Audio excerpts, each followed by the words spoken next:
You are tuned into the DNVR Rockies Podcast, brought to you by Bet365. Use code DNVR365 when you sign up. Choose your offer and find out why it is never ordinary with Bet365. What's up, everyone? Christian Saez here in the studio today. Happy Friday, everyone. It's our last show until Wednesday, actually, of next week because of the holiday weekend. So hopefully a long weekend for most of you out there, getting to enjoy some of this nice weather before it goes away. And Tiff, can I say first and foremost, before we get started, it kind of felt like fall this morning a little bit. It was a little chilly. It felt so good this morning. I like walked outside and I was in shorts and a t-shirt getting ready to go to the gym. And I'm like, hey, hold on a minute.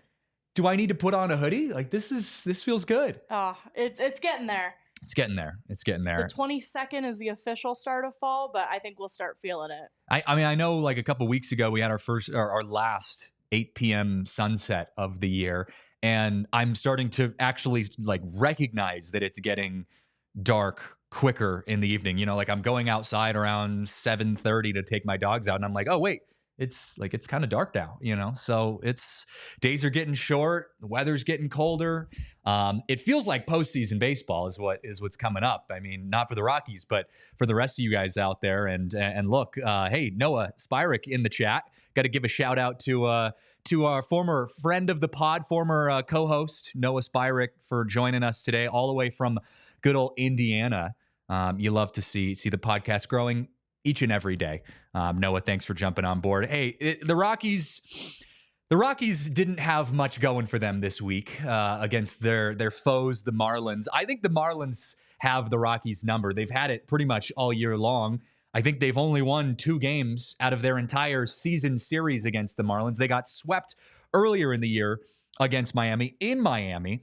And the interesting part about the last couple days is that the Rockies offense scored 8 runs in the last 3 games in a row, and you lost 2 out of those 3 games.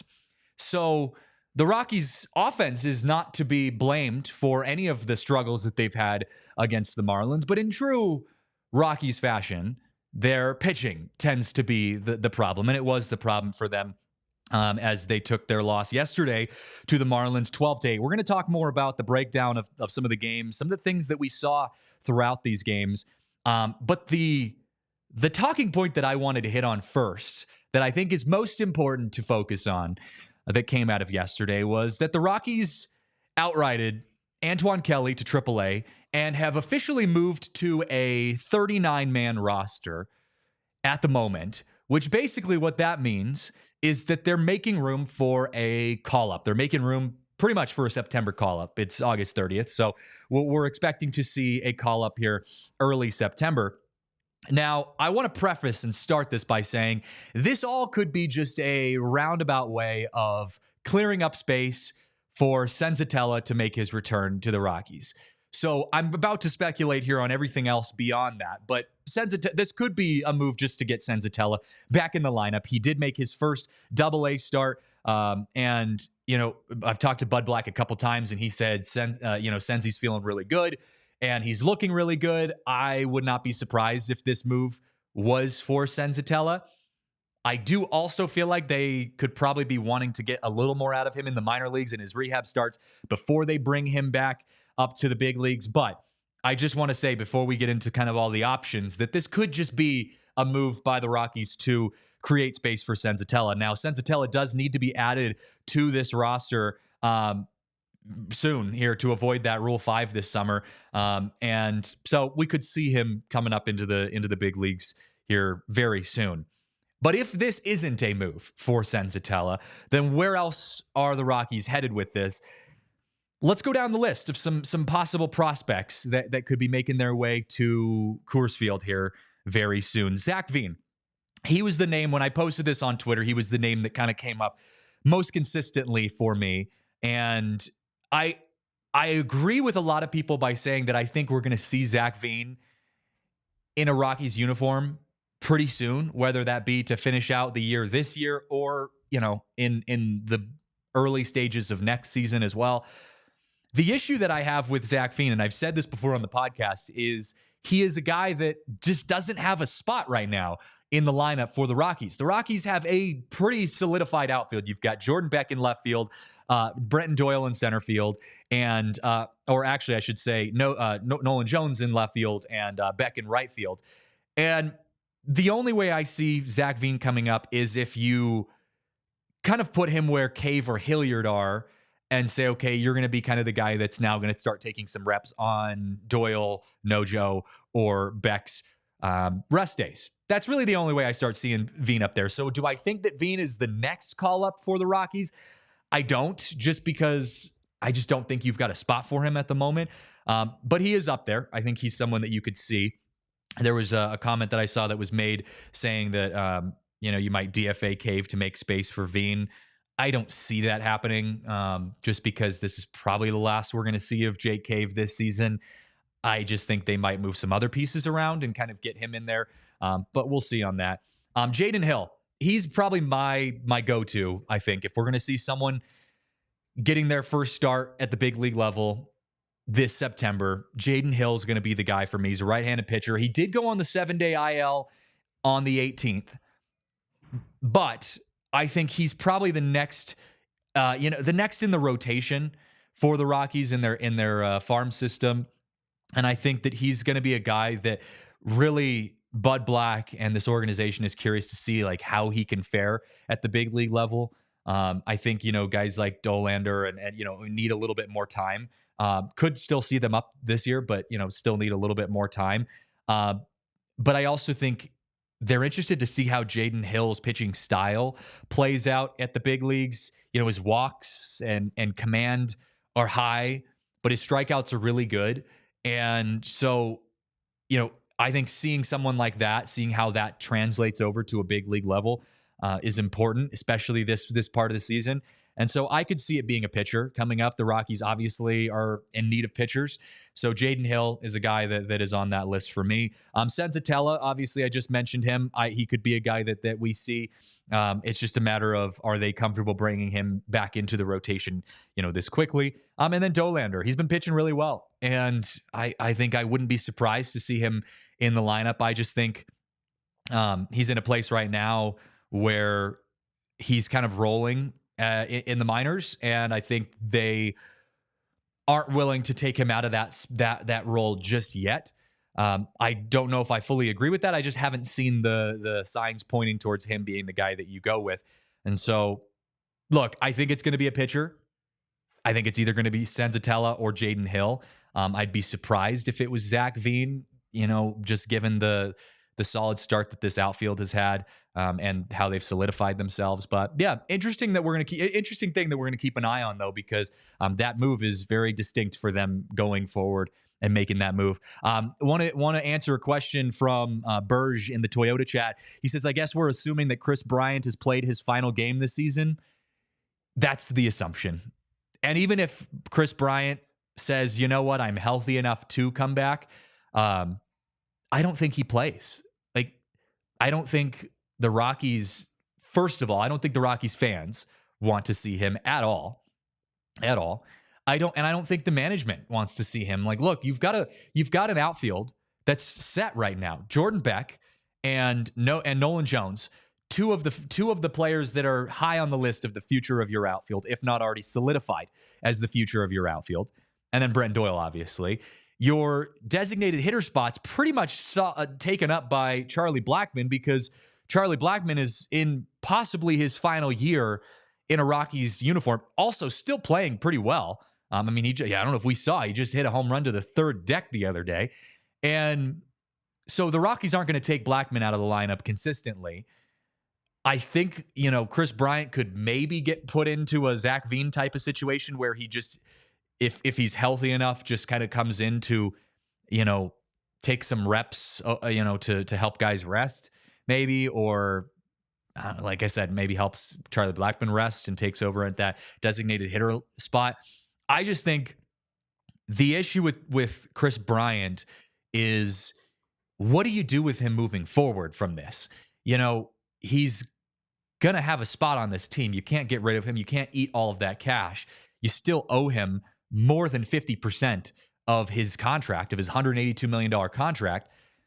The Rockies aren't going to just completely eat that by releasing him or giving him to another team. You're not getting anything from him either, because other teams see the writing on the wall just as much as we, as the fans, do. Chris Bryant isn't going to be your guy moving forward. So what do you do with him? I think what's going to end up happening is the Rockies are going to have to rely on a 39-man roster moving forward in the years to come. And that sucks. But that's probably going to be the way it goes down, because I just don't see another scenario where you get rid of Chris Bryant. And also that's talk about a pride thing for the Rockies front office. Like you sign a guy to $182 million, 7 years, haven't even gotten through 50% of that contract. He hasn't even hit 162 games yet in the Rockies uniform. I don't think they're going to let him go. And so I also don't think he fits into the future of this organization. I think he's going to just be a guy that sits in the dugout and is available to come in as a pinch hitter. And, you hope maybe when the Rockies are competing for a postseason in 2 years, you get to use his whatever's left, whatever juice is left in his bat. You get to use that in a big pinch hitting situation. You're maybe in the 10th inning of a game. You've gone through some of your substitutes, and you need a guy to come in and pinch hit, and you say, okay, Chris Bryant, you're the guy. Hey, we're paying you all this money. Get in there and get a hit, and hopefully, pick us up a win. That's the best case scenario I see for Chris Bryant. I just don't see him starting in an outfield. The Rockies outfield is way too good and way too athletic, too defensively savvy. I mean, we saw, Nolan Jones putting some highlight reel plays this week against the Marlins. Same thing with Beck. We all know what Brenton Doyle can do. Chris Bryant doesn't fit into that defensive stand at all. So have we seen him play his last game for the Rockies this year? Probably. I just am more worried and focused on what his role is going to be for the Rockies moving forward. So that's going to be something we keep an eye on, and something that I think is going to progress. We're going to start asking Bud Blackmore about that as the season goes on. But the Rockies do have some players that are playing really well. And I want to talk about one of those players here in just a moment. Ezequiel Tovar joining some elite category for the Rockies, and he is setting some records in Rockies franchise history. So we're going to talk about that in a moment. But first, got to give a shout out to our friends over at Bet365, because at Bet365, we don't do ordinary. We believe that every single sport should be epic. And right now, new customers can choose between two offers when they open an account at Bet365 using code DNVR365. When you sign up, you deposit $10, and you can choose between either a bet and get offer by placing a bet of $5 or more to get $200 in bonus bets. That's new. $200 now in bonus bets. It used to be $150. Now they're bumping it up a little bit, so you get a little bit more money from that. Or first bet safety net by placing an offer of up to $1,000, and if your qualifying bet loses, you receive a matched refund in bonus bets. Whatever the sport, whatever the moment, it's never ordinary at Bet365. And like we said, use code DNVR365 when you sign up. You can check out, all of their different offers and cool features that they have in the app. It's really an effective and efficient way to roll through, sports betting here in Colorado. And, and we always love our friends over at Bet365. So you must be 21 or older and physically located in Colorado. Please gamble responsibly. If you or someone you know has a gambling problem and wants help, call or text 1-800-GAMBLER. Also, if you're heading out to the ballpark this weekend, we've got a good series coming up, and the Orioles are in town. Rockies child legend, Jackson Holliday, son of Matt Holliday, going to be making his Coors Field debut. It is a good time to get out and watch some baseball. And if you're going to be out at the ballpark, got to take advantage of the offers that we have over at our friends with Game Time. There has never been a better time to be a fan. And if you're going to be buying tickets of any kind, whether it's baseball, football, hockey, concert tickets, whatever it is, any live events, Game Time has you covered. And they've got this new feature called Game Time Picks, which makes getting tickets even easier for all of your events. Game Time Picks filters out the fluff and shows you only incredible deals on great seats, so you don't have to waste time searching through thousands of tickets. They've got priority seating. They've got a 360 panoramic view where you can actually like click on your seat and look around and see, like, is there going to be a pulse, in front of me from where I'm sitting? Am I going to get a good view for what I want? Am I going to be able to see the home runs going out into left field from our guy Aaron Schunk getting his first major league home run? Like, what are we going to see? Game Time has you covered with that. They've also got the lowest price guarantee. Ticket prices go down with Game Time as you get closer to the game. And I know that my entire family and friends, they all use Game Time. So check it out. Take the guesswork out of buy tickets with Game Time. Download the Game Time app. Create an account. Use code DNVR for $20 off your first purchase. Terms and conditions apply. Again, create an account and redeem code DNVR for $20 off. What time is it? It's Game Time. Let's get it. Ezequiel Tovar. Got to talk about our young shortstop because he has been lighting it up out there. Tovar has had some ups and downs this season, and I know we were kind of hoping that he would find his stride again, and boy, has he found his stride. He is joining elite company in Rockies franchise history. On Thursday, he became the first player since Matt Holliday in 2007 to hit 40 doubles in a season, and he's currently on pace to become the first player since Matt Holliday, father of Jackson Holliday, and Matt Holliday did this in 2007, I should say, to record 25-plus home runs and 45-plus doubles in a season. He is lighting it up. And also on top of that, he's playing Gold Glove defense.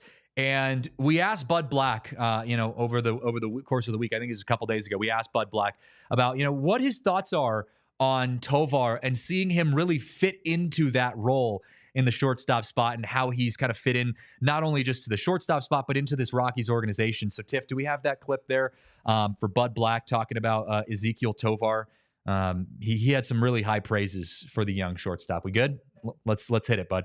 It looked like the Marlins base runners were starting to pick up a little bit. It was the one him in the dugout. Romo's throwback to the pitcher. Is you're that good. something? And so, he was talking before the game about Ezequiel Tovar. And long career here. We'll get it coming up here. Starting to hit next some milestones. And he'll be in the dugout.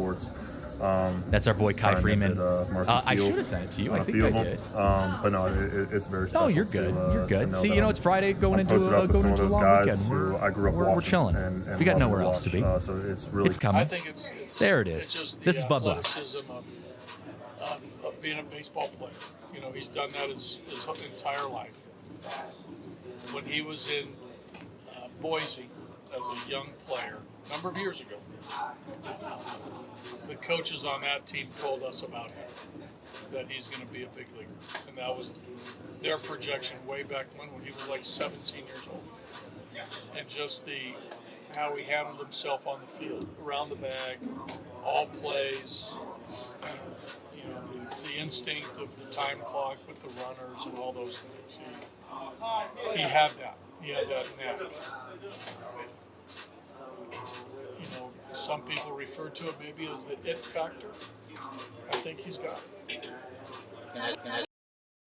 That was Bud Black talking about Ezequiel Tovar, the star shortstop. That's a tough combo there. Star shortstop for the Rockies. And it's crazy to think of a guy who was 17 years old and you knew that he was going to be a star at the big league level at 17. Like, I think of guys like Bryce Harper, people like that where you saw them growing up and they were like 16, 17 years old and you're like, this guy's going to be a stud. I don't think Ezequiel Tovar had the same flash when he was 17, but Bud said it, his just awareness from the field and his timing, of runners and his game management. There's that it factor that you see for guys like him. And it brings up another point that Bud was talking about, which is he was talking about this Rockies infield, and I believe it was Thomas Harding, or maybe it was Patrick Saunders. I don't remember who it was, but one of those two asked a question about like, hey, do you think this Rockies infield, you could have possibly an all Gold Glove infield at one point if the Rockies infield progresses the way that it is? Do you think there's a chance you could have every single infielder holding on to a Gold Glove by the end of a season in a couple of years? And Bud Black said yes. He said he totally thinks so. And I agree with him because let's go around. Rymack, probably a Gold Glover this year. Matt Chapman's a very solid, contender for that title as well. But Rymack, no one is debating the fact that he could be a Gold Glover. Tovar, same thing. Needs to get his defensive numbers up a little bit, but Tovar could be a Gold Glover for sure, especially in a couple years if he continues progressing the way that he is. B-Rod, he has been a Gold Glover. I think it was twice. I think he's been a Gold Glover twice. So that does help. When you get a guy who's had a couple of them already in the past, like it helps in the voting categories. But I think B-Rod this year, obviously, probably not going to win it. His numbers just aren't there, and there's a lot of really good second basemen that are in the category for Gold Glove this year. But B-Rod, he's a solid second baseman. I won't necessarily go as far as to say that maybe he'll win a Gold Glove in 2 years. But I also think there's a chance that B-Rod isn't our second baseman in 2 years. And this is no disrespect to B-Rod. He's a great player, but the Rockies have some young talent, and they've got some young guys that might be moving things around. And I had talked about the possibility of, when Condon gets healthy, if he's still in this Rockies organization, not healthy, I should say, when he, grows up a little bit, gets a couple years in the minors and gets to a place in the organization where you're not getting rid of him, you're not trading him, and you want to be able to bring him up because he's like hopefully still your top prospect. Well, what do you do with him if your outfield's already set? Well, Condon's a third baseman. So do you move Rymack over to second or shortstop and Tovar playing the other middle infield spot and put Condon at third base? That might be something that we see. So B-Rod might not be someone that you see at the, middle infield level for the Rockies, in a couple years. But either way, he's still solid and has been a Gold Glover before. And then Tolia. Tolia does not have the run time yet to qualify for a Gold Glove, but he 100% could be a Gold Glover. And I think, and Todd Helton actually talked about it during his induction ceremony at Coors Field about how Tolia, like he sees the game differently. He's built like a tight end, and yet he is athletic and nimble enough to get to balls around the infield, and he sees the field in a different way. And Todd even said it about his own, play, where he said, his couple Gold Gloves that he won in his time as a Rocky were the most impactful awards that he won as a Rocky. I think Tolia definitely can compete for a Gold Glove, and Bud Black agrees with that. And I think his numbers actually show that as well this season. He's been playing lights out first base. And it's also hard to find good first basemen defensively because a lot of them are pretty clunky. You get a guy who's 6'6", 6'7", who's, built to just hit home runs. They don't tend to be known for defensive play. And Michael Tolia is that guy. So Michael Tolia could round out that Gold Glove infield. So really, the Rockies have a Gold Glove infield, maybe barring one spot. And I think that's what Bud Black was getting at, is that, this is a defense that is so potent and can carry you defensively. And you look, I want to look at this from a pitching standpoint too, because when you're a team that's trying to build a pitching rotation, and you get a lot of guys that are young coming into this rotation to pitch as, young 20-year-old pitchers, it helps so much to know that if you can just get the ball down and get ground balls, your middle infield has you covered. I think guys like Blaylock, who had a tough game yesterday for his standards, and I think a lot of it was just really unlucky plays, truly. I mean, he had multiple infield hits that were given up and little bloop shots. I mean, it was some of the most unlucky hits that I had seen any team go for. So unfortunate for Bradley Blaylock. But, this middle infield and infield in general, I mean, you could get a liner straight to the left side of the field, and you've got Tovar and Rymack as your guys on that left, holding down that left side. That helps the confidence of your young pitchers to know, hey, even if I'm in a tough jam, I just need to get the ball down, get these hitters to put the ball on the ground, and there's a good chance that my infield gets that. So that infield is going to hopefully set the tone for the growth that this team is going to have over the years. And look, we're no surprise to good middle infielders here in Colorado. That has been a bright spot for the Rockies for decades now. So an interesting thing to look at, though. Speaking of interesting, though, I wanted to, and I need to address this because I think it's gotten to a point where it's worth addressing. But I don't know if you guys have noticed this, but Drew Romo the new catcher for the Rockies, he has this kind of weird soft toss lob back to the mound that's come up in this series. And the main reason that it's come up in this series is because one of the Marlins base runners, I don't actually remember who it was, but one of the Marlins base runners gets to second base. And Romo has this kind of like shot put. Like he gets the ball back, catches it, and he kind of shot puts it back to the pitcher. And the runner at second got the timing down on that, started timing up the throwback because it was just, it's just nice little lobs. And he was able to steal third. And there ended up being a throw to third from Kyle Freeland, who was the pitcher. It kind of went down low. Rymack did scoop it up. He did catch it. And that's going to be something that we'll look at here in a second because Bud Black mentions that. But I want to show you this clip that Bud Black, that Bud Black kind of responded to this because I asked Bud after the game, in that game, I think it was on Wednesday, and said, hey, is this something that you're going to want to address moving forward? And I want you to listen to his response, and then I'll respond to that because I think it was a really interesting response from Bud Black. Here's that clip. It looked like the Marlins base runners were starting to pick up a little bit on the timing of Drew Romo's throwback to the pitcher. Is that something you're going to talk to him about? Yeah, the shortstop Lopez, he's a speedy base runner. He took a shot on, on the throwback. Kyle made a good play. Mac was a little bit deeper.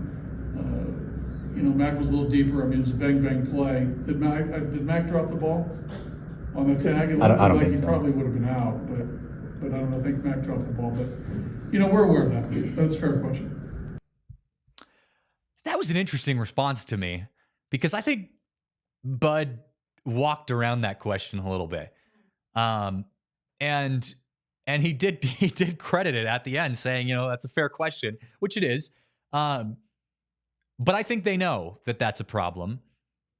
And Thomas Harding, an MLB writer for the Rockies, said to me in the hallway after the game, he made an interesting point where he said, if this is a game in 2 years, 2 years from now, if this is a game where it means something, you're playing meaningful baseball in September and you're going up against the Dodgers in a game that you need to win, and they time up Drew Romo on his throwback to the pitcher and they steal a base, let's say they steal third, and they end up scoring based off that, that's a serious problem.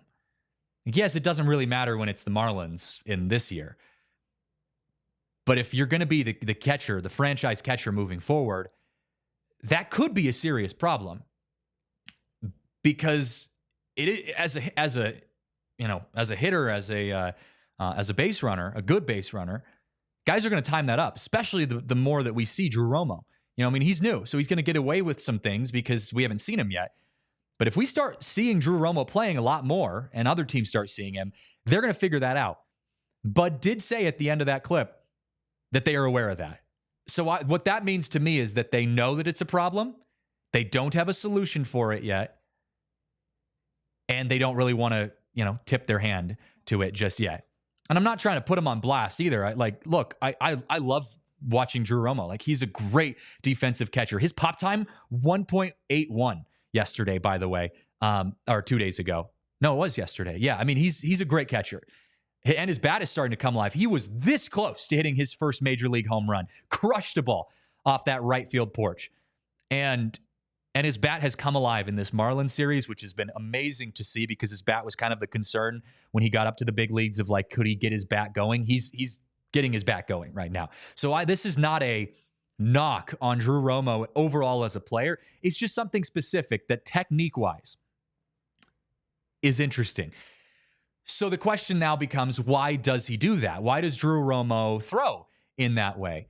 I haven't asked him specifically. I think, guys are kind of trying to tread lightly around that subject because you don't want to get in the young catcher's head. I'm sure he's aware. He of all people is aware of this. But what it looks like is a case of a guy who probably has overthrown the pitcher one too many times in his career. And so a catching coach at some point throughout his development said, All right, we're going to adjust this. We're going to basically we're going to have you shot put it. We're going to have you soft toss it. Because we all know Drew Romo's got a cannon. I mean, 1.81 pop time is incredible. So Romo can chuck it. But it's different. And I know this from experience as a pitcher, not at the same level, obviously.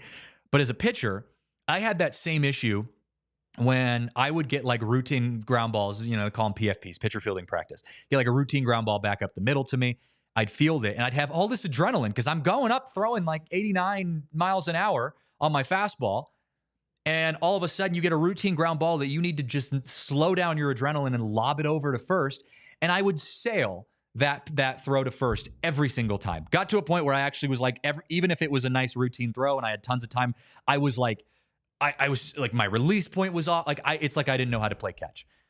So I understand. It's really hard when you know that you've got a good arm, but you have to just slow down and make that nice and easy soft toss throw. It becomes a little bit more challenging. But that to me is what that looked like. Again, I don't know. That's not confirmed, but it looks like a guy that just has been told in the past, hey, you've overthrown your guy too many times. You've overthrown your pitcher too many times. Let's adjust this. He's gotten used to that. I just need a little more speed behind it, and that's the only thing that he's going to have to figure out. So we'll see. We'll see if he, makes some adjustments. I think he's going to have to, maybe not this year, but in the future, he's going to have to make an adjustment because if guys start picking up on that, that's going to be tough for him. But again, credit to Drew Romo. His swing came alive this weekend. His pop time's been good. He's a great catcher. That's just one little minor detail that we've got to work out. Hey, before we continue though, want to share some love for our friends over at Circa Resort and Casino. Circa Resort and Casino, they are an incredible place to go if you're heading out to Vegas. They've got so many different amenities out at Circa Resort and Casino. They've got pools, they've got gambling, which, of course, it's Vegas, so what do you expect? But they've got stadium swim, and they've got great dining, art, culture. It's a really cool place. I personally haven't been out there, but I know Marissa, my wife, when we first partnered with Circa, she went out there and she was just like calling me every night, being like, this is the coolest thing ever. This is so fun. Like, they have everything there. They've got a 7,000 square foot casino with 2 levels, over 1,300 slots. They've got 3-story stadium style seating, at their world's largest sports book. They've got a resort with over 500 rooms, a variety of layouts, art from local artists. Circa Resort and Casino is really DNVR's first big Vegas partnership. And I know we spent a lot of time out there when we got that initial partnership. The NBA, their G League plays out there. The NBA draft is out in Vegas. So I know our Nuggets guys go out there all the time. Tiff, have you been out to Circa yet? Because I know you do some Nuggets shows and, you produce for them. I went out only this past time for the Avs for the draft. There you go. Okay, so the Avs too, yeah. A blast. Yeah. Didn't really get to see much out from just afar. Got to see the big, beautiful pool and the big, beautiful screens. It looked so cool. That's such a good time. It looks like so fun. It is. And so I implore you, if you're heading out to Vegas, you got to check out Circa Resort and Casino. They have all the amenities. Experience their stadium swim and watch your favorite teams over with our friends at Circa Resort and Casino. And hey, look, the weekend's coming up. It's Friday. You got a long weekend, and it's Labor Day weekend, and that means it is a perfect time to pair your nice weekend plans, whether it's going out hiking, camping, getting that last-minute camping trip in before the weather gets cold, or just heading out to the ballpark. No matter what your plans are this weekend, you got to pair that with a cold, refreshing Coors Light. It's still nice and warm out there, even though the mornings are chilly, and there is no better way to choose to chill than by choosing a nice, cold, refreshing Coors Light. Coors Light, it pairs with anything. Like I said, you want to go camping this weekend. I know I'm going to actually be heading out into the mountains to visit my wife's Marissa's family for a couple days. That was planned a long time ago, so I unfortunately won't be out at the Orioles games all weekend. But whether you're out at Coors Field or camping or just hanging out in your backyard, crack open a nice cold, refreshing Coors Light beer, and there's nothing better. And look, even if it's the middle of winter and you're out watching an Avs game at the arena, like you can go get a Coors Light at their, what is it, the Coors Banquet Bar. Like, they've got that Coors bar inside the Ball Arena. I mean, there's so many cool places that you can get a Coors Light beer. So embrace that chill mindset, choose chill, and crack open a Coors Light. Make the most out of the times you choose to chill, and get Coors Light delivered straight to your door with Instant Cart by going to CoorsLight.com/DNVR. Celebrate responsibly. Coors Brewing Company in Golden, Colorado. All right, let's continue. Kyle Freeland. He also reached some cool milestones over the week. We talked about Tovar earlier and his milestones that he reached, but Freeland, he was causing some headlines to grow there. Here's a list of these headlines. He pitched on, I believe it was Wednesday. Drew Romo, was catching him.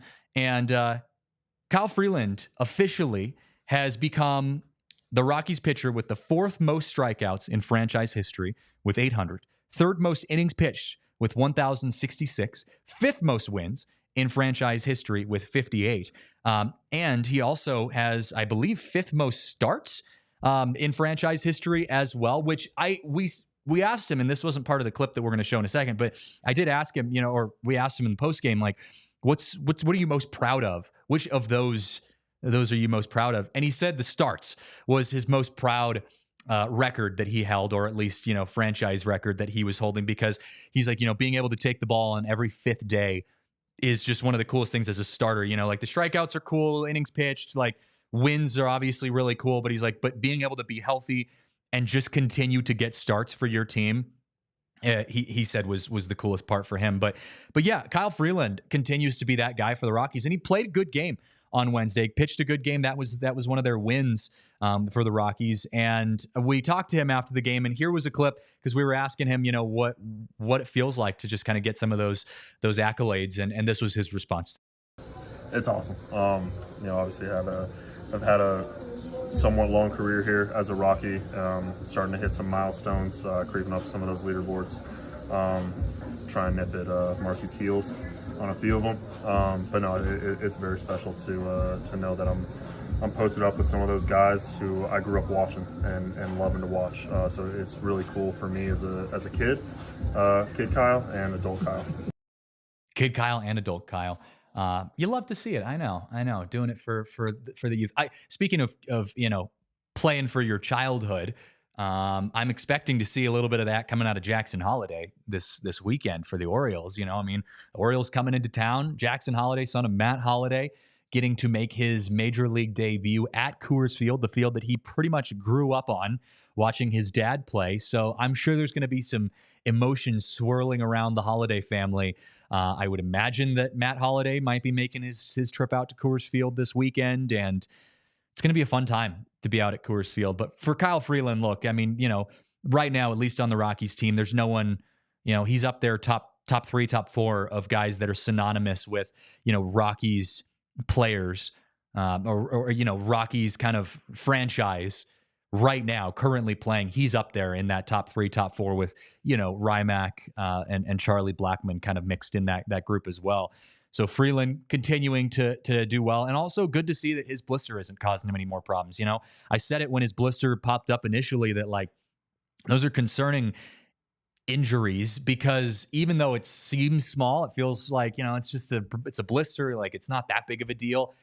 It totally impacts your ability to pitch. And even when you feel like it's healed, all it takes is one little slip off of a seam of the baseball, and next thing you know, your finger's bleeding all over the place, and you've got to take another 10 days, for it to heal again. So good to see Freeland's blister not giving him any troubles right now. And speaking of injuries from the pitching staff, I talked to Vodnik 2 days ago, and asked him off the record, well, not off the record, but off the camera, I should say, how you feeling, man? Like, are you going to be coming back soon? And it was apropos that I spoke to him there, because that was the same game that Tyler Kinley, I believe, gave up his unfortunate, disastrous 9th inning. And Vodnik said he's feeling good. He's throwing extended long toss now, recovering from that right shoulder inflammation. It's good to see Vodnik. I saw him throwing a little bit in the bullpen as well. He's not there yet, but I think a close or two before this season wraps up is definitely in his future, or is definitely in the cards for Vodnik. And God, the Rockies need him.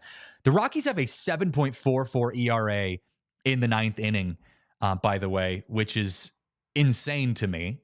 So we need Vodnik to get back out there and play well. So we don't have to keep adding to that because we've seen pretty much a revolving door, a revolving cast of characters coming in the 9th inning since Vodnik. We saw Shivihi getting some closes. He did get his first official close earlier in the week. We saw Kinley. We saw Luis Peralta. I mean, guys are coming in late in the innings, and, the Rockies just don't have their solidified closers. So having Vodnik back out there is going to be huge. And I think the Rockies need him just to close out the season with some confidence. Speaking of closing out the season with confidence, will the Rockies lose 100 games this season? Well, their remaining schedule says, yeah, probably. The Rockies have officially the most challenging, on paper, statistically, they have the most challenging final series of the season in the teams that they're playing out of any team in the MLB. Let's list it out. Orioles this weekend, top team in the major leagues. Braves, banged up, injured, but still the Atlanta Braves. Very good team. Brewers, they are first in their division. Tigers are heating up, and they are just a couple games out. They are going to be playing meaningful baseball in September. Cubs, probably your one of your easiest opponents you'll face. D-backs, hardest opponent you'll face. Dodgers, probably your other hardest opponent you'll face, and you got to face them twice. 2 series against the Dodgers, and then you can wrap up the season against the Cardinals. Hopefully a nice little confidence booster at the end of the year. You never know. But you got Orioles, Braves, Brewers, Tigers, D-backs, Dodgers. Those are all insane teams to be playing. That is the hardest lineup to face out of any team in the MLB. And the Rockies have to win 13. They got to go 13 and 15 over that stretch, meaning they have to win 13 games and lose 15. So you can't lose any more than 15 games over that stretch to avoid having 100 losses. Do we think that the Rockies can do that? And I want to ask you guys that. Let me know in the Toyota chat if you're still hanging out. Do you think the Rockies can avoid this 100 loss season? Because I personally don't think they can. That's just, the Dodgers alone. You're facing the Dodgers for what, 7, 6, 7, 8 games? I don't know off the top of my head how many games are in those series. You face them twice. I would imagine you lose 3 games at best, 4 or 5 games at worst. Maybe, swept at worst, but 4 or 5 games, maybe. The Orioles this weekend, it's going to be a big weekend. Hopefully they lean into some energy. But again, the D-backs, same thing. This is just such a hard end of the season for the Rockies that I just don't see them winning a high margin of games. And they actually don't play a lot of games at Coors Field either. They go on the road a good chunk of this last stretch. And we all know how they play on the road. So I don't know, man. I don't know. I don't see it being something that they can accomplish here. I think it's going to be their second straight 100 loss season. I think it's going to put a big target on Bud Black's back, because even though I don't personally blame Bud Black, a lot of B's getting thrown in there. I don't blame him specifically for the Rockies' losses and struggles they've had over the last 6-7 years. I think front office is going to have to evaluate where do we kind of place the blame here and where do we make adjustments moving forward. So another 100-loss season, that doesn't look good. And I will also add that Rockies' attendance is down significantly. I want to pull up this quote. Actually, I believe it was Patrick Lyons who said this. If I can pull it up. He was talking about the attendance. Yeah, here it was. Entering Thursday, attendance is down by over 70,000 at Coors Field when comparing the first 65 dates of 2024 with the 2023 season. So basically, that's almost 1,100 less fans/tickets sold per game this year than the same time last year. And the Rockies still had a losing season last year. Now, you could argue that there are other things, involved in those factors, but I think if you're Dick Monfort and the front office, that is their biggest concern, is when you start losing money. Rockies are a profitable franchise. They have always been a profitable franchise, and they've, from a attendance standpoint, they've been a franchise that puts butts in seats over the course of their tenure, win or lose.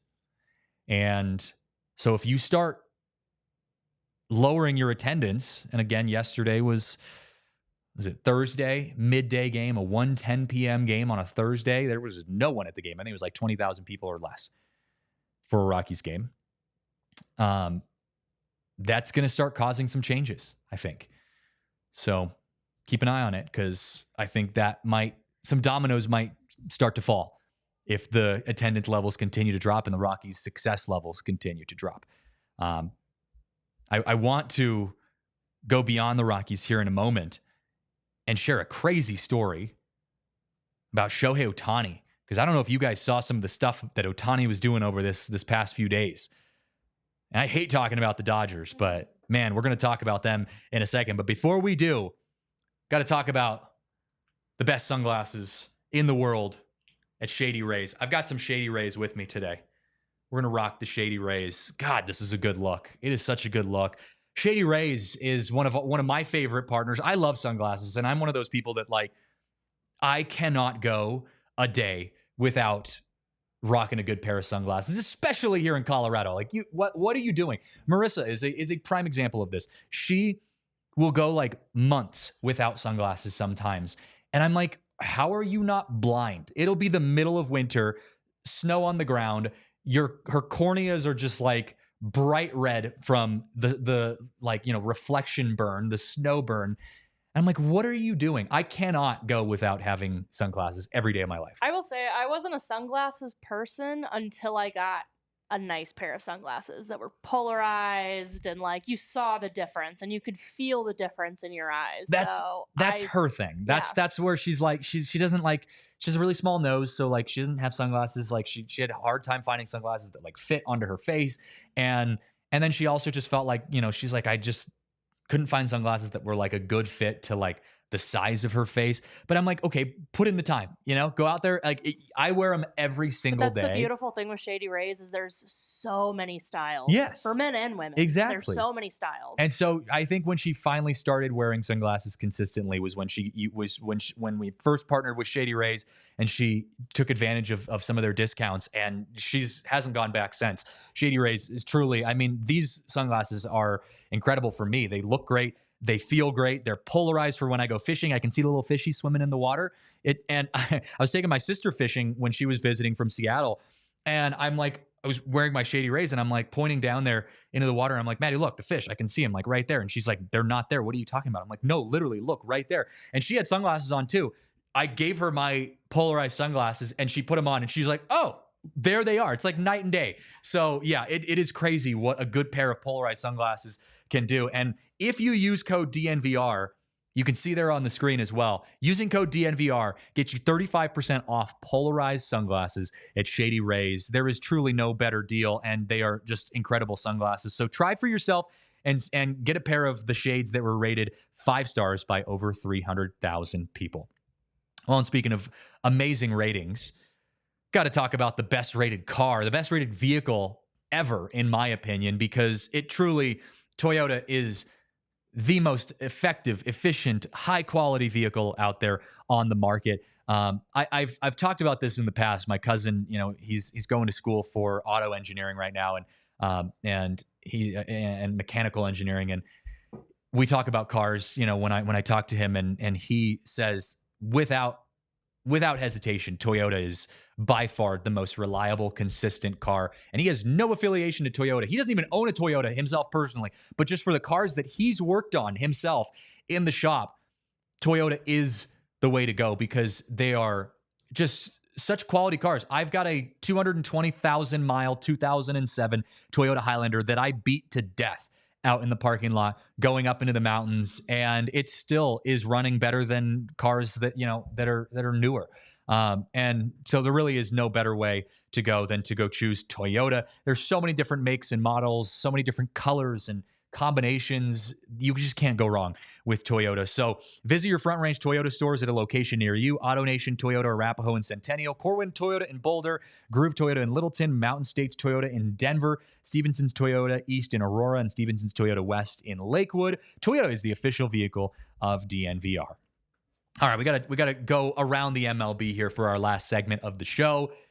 Did you guys see what was happening at Dodgers Stadium just a few days ago? Shohei Ohtani had his gold bobblehead, and there was insanity and chaos that ensued because it's Shohei Ohtani. Okay, I get it.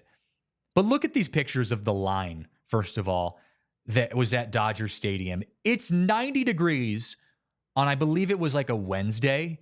It's like 95 degrees in August in LA on a Wednesday. Look at that. People were camping out. So it's a 7 o'clock game. People were camping out at 9 a.m. and standing out there from 9 freaking a.m. to get this crappy looking bobblehead. And I get it. It's Shohei Ohtani and it's got his dog. So that's cute. Decoy's the cutest thing in the world. It's the only positive thing I'll ever say. That was the coolest first pitch ever. It is. Yeah. Like that's so the only positive thing I'll give to the Dodgers. That's crazy. When you sent the pictures, I was like, oh, I don't like whatever, big crowd. And then and they were selling. And so people then turned around and are selling these bobbleheads on eBay for $5,000. I would buy it just for decoy, but not for $5,000. Also, that's a terrifying looking bobblehead. Can we be real? Like his teeth look menacing. Like that's and his eyes. He looks like he looks like one of those guys that got like the tattoo or the whites of their eyes tattooed. That's what it looks like. And so, I mean, and then of course, Shohei Ohtani in true fashion goes and says, you know what? I'll hit a home run in my first at bat of bobblehead night.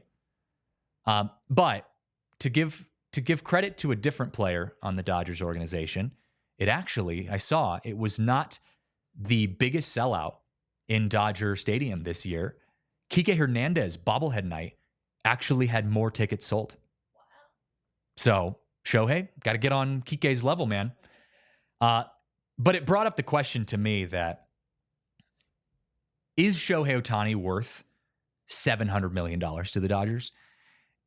And it's funny that I'm asking that because when Shohei signed for $700 million, if I was your host of the DNVR Rockies podcast back then, I would have said no. He's a great player, but he's one person. $700 million, that is $750 million. Are you kidding me?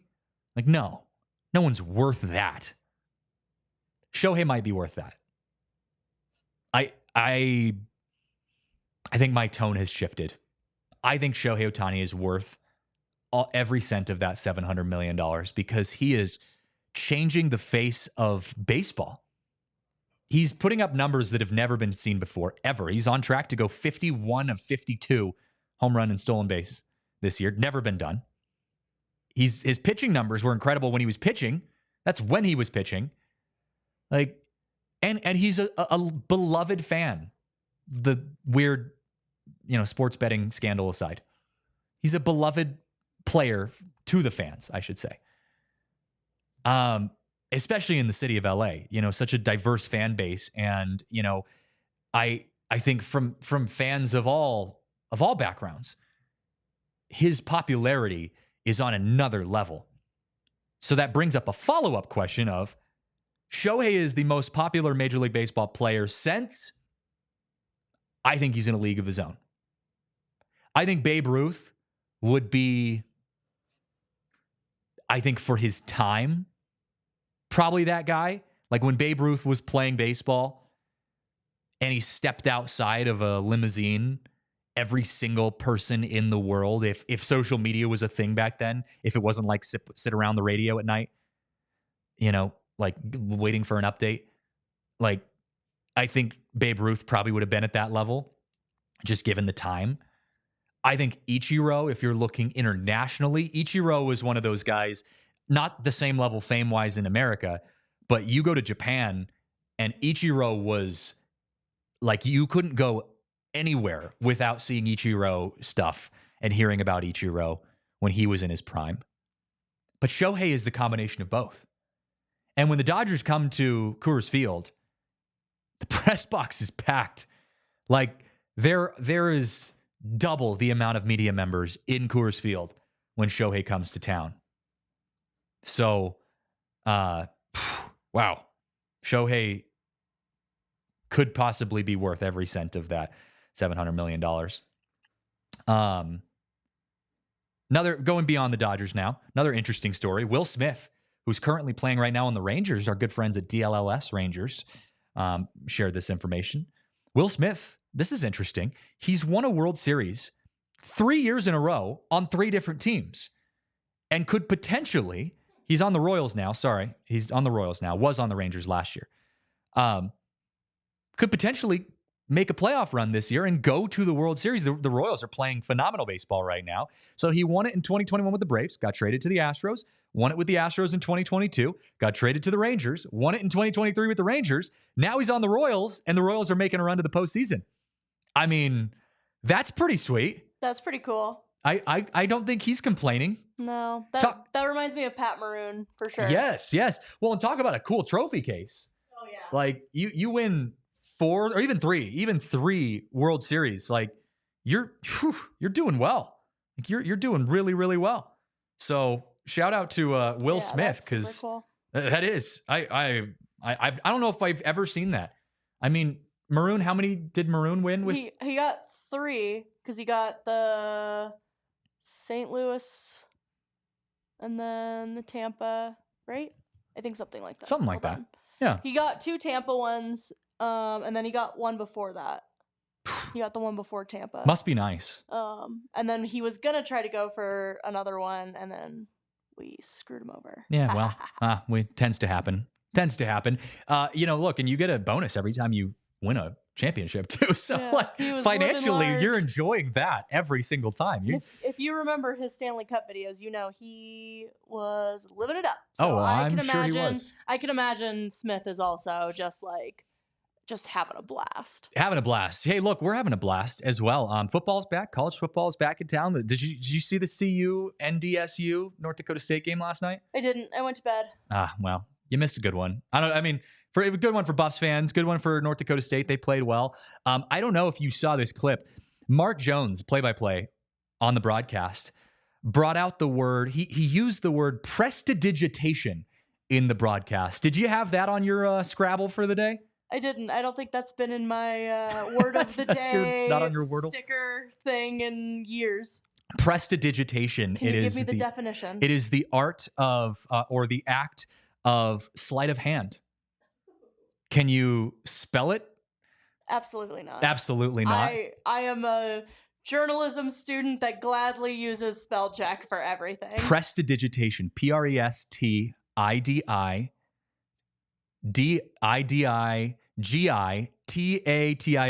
I think. Oof, that's tough. That's a hard one. I think I'd get knocked out of the spelling bee on that one. Using it in a sentence. What do we think? Todd Helton with some prestidigitation by holding onto the baseball and faking like he was throwing it back to the pitcher and instead tagging out the runner who wandered away from the base. Prestidigitation. That's the one. I have a broadcast tonight for football. Should I try to mix prestidigitation into the broadcast? Yeah. Yes, absolutely. Okay. I'll get back to you on that if I can find a way to fit prestidigitation into the broadcast. The broadcast, clip it and send it to me. I will show it on the show. All right. Legend versus Grandview High School tonight on Mountain TV. Prestidigitation. It's coming to your airwaves. Good stuff. Love having college football back on our airwaves. Well, hey, look, this was fun. This is a fun show. Rockies had a lot to talk about. I will not be back on the pod, though, until Wednesday because of the holiday weekend. And so, Wednesday, Thursday, Friday next week will be the Rockies pods. Hopefully, we've got some good stuff to talk about over the weekend with the Orioles series. And it's been good. Been enjoying hanging out with you guys this week, as always. You can find me on Twitter at CJJ Saez or on the DNVR Rockies podcast, Rockies Twitter, at DNVR_Rockies. Shout out to our awesome producer, Tiff, in the house with us, as always, and our entire team here at DNVR. This has been the DNVR Rockies podcast, brought to you by Bet365. Have a good weekend, everyone. We all silly like the mayor.